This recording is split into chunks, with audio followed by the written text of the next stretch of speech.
Salut, moi c'est Laurent. Je viens d'une prépa dans le sud de la France, à Marseille, donc le lycée Thiers, en ECS. Et donc voilà, après 2 ans là-bas, j'ai intégré l'EM Lyon cette année.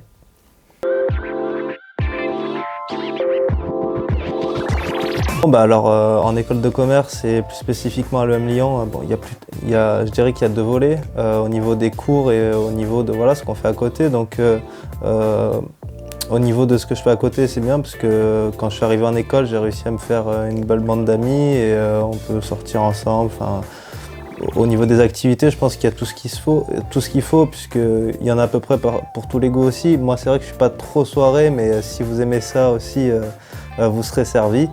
Le deuxième volet, je dirais des cours, là c'est plutôt du classique. Je pense qu'on va le retrouver à peu près dans chaque école. Comptabilité, marketing, droit, et c'est des cours qui peuvent vous plaire aussi.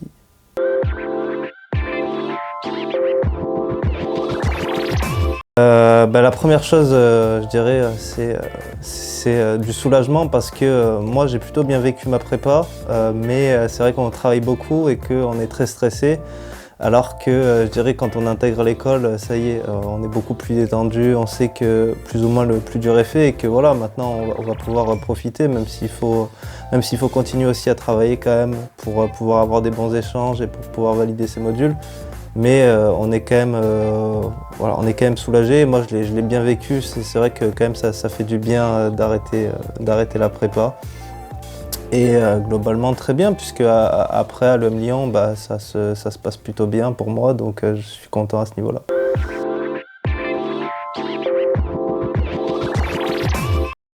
Alors je pense que ça dépend des matières. Moi j'étais plutôt fort en maths et je pense que c'est bien. Les maths, l'important c'est de jamais lâcher et d'en faire beaucoup et avec méthode, parce que pour le coup c'est une matière qui manque très peu au concours. Bon, il peut y avoir des surprises, mais je pense que voilà, c'est la matière où plus ou moins il y a le plus d'acquis finalement, là où il y a le moins de surprises. Deuxième conseil, ça serait de vraiment rien lâcher parce qu'il y a des grosses différences qui peuvent se faire en peu de temps. Notamment en philosophie, moi je me rappelle que jusqu'à la fin de la 2e année, j'étais pas très bon. Et j'ai essayé de m'accrocher, j'ai essayé de travailler mes références, de travailler ma méthode jusqu'au bout. Et ça a fini par payer. Voilà, ma meilleure note au concours, c'est un 16 en philosophie. Et c'est un petit peu ça qui m'amène à l'EM Lyon. Donc vraiment à ce niveau-là, ne lâchez pas, continuez à faire de la philosophie parce que pour le coup, on peut progresser assez vite, je pense. Continuez à faire de l'anglais jusqu'au bout, de l'anglais. Et voilà, ne lâchez pas.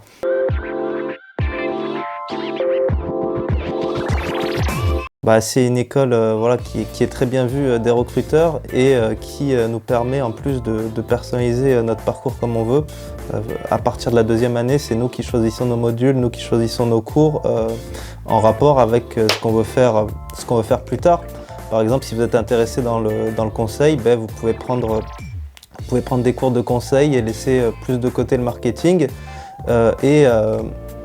D'une autre manière, s'il y a des choses qui vous intéressent mais où vous n'êtes pas encore sûr, vous pouvez prendre certains cours et les abandonner très vite si vous vous rendez compte que ça ne vous intéresse pas trop. Donc à ce niveau-là, voilà, plusieurs opportunités et aussi une façon dont les cours sont construits qui est très positive pour qu'on trouve la voie qui nous correspond.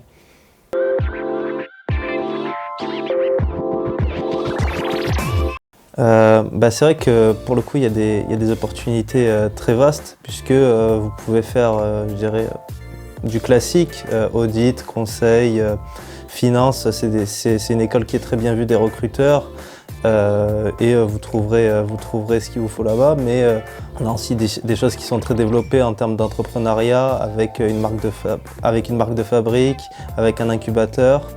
Et une possibilité, voilà, vu que l'école est bien vue, de faire à peu près tout ce que vous voulez. Vous êtes aussi aidé par l'école et ça c'est positif, avec plusieurs career centers où les entreprises viennent directement vers vous ou avec une aide personnalisée de l'école qui peut vous aider à trouver vos stages ou à vous orienter vers ce qui peut vous plaire. Et tout ça c'est très positif et voilà, les opportunités sont assez larges.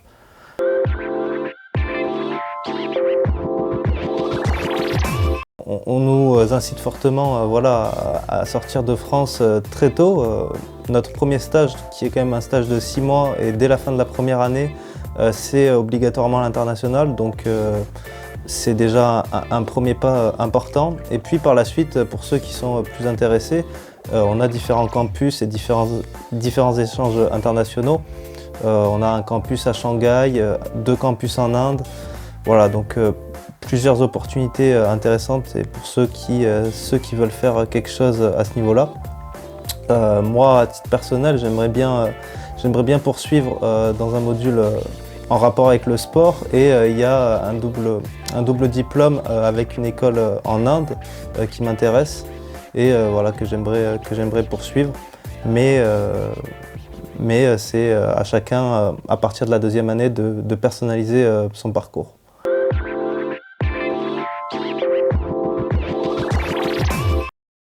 Mais pour les assos, je dirais qu'il y a plusieurs phases. Il y a les phases de cooptation qui sont à l'EM Lyon en octobre et en mars.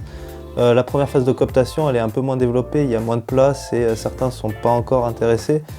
Mais voilà, vous allez pouvoir postuler aux assos qui vous intéressent, avoir un entretien, aller en soirée avec les assos qui vous intéressent, voilà, pour voir si ça matche bien.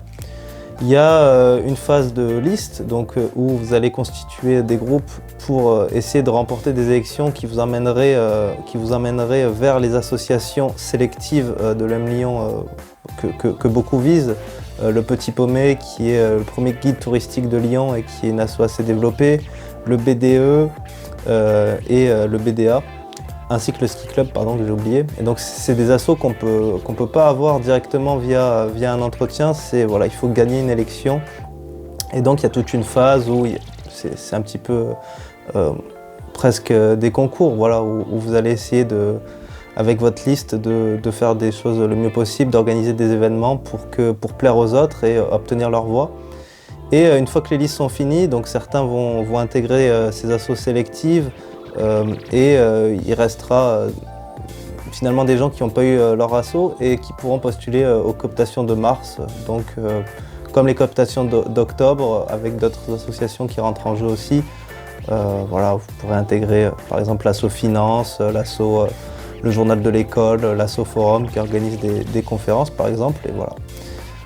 Le monde associatif à l'EM Lyon, globalement, je le trouve assez développé parce que c'est une grande force de l'école dans le sens où le monde associatif est développé puisque nous, notre particularité, c'est qu'on reste 1 an en mandat et dans une seule association.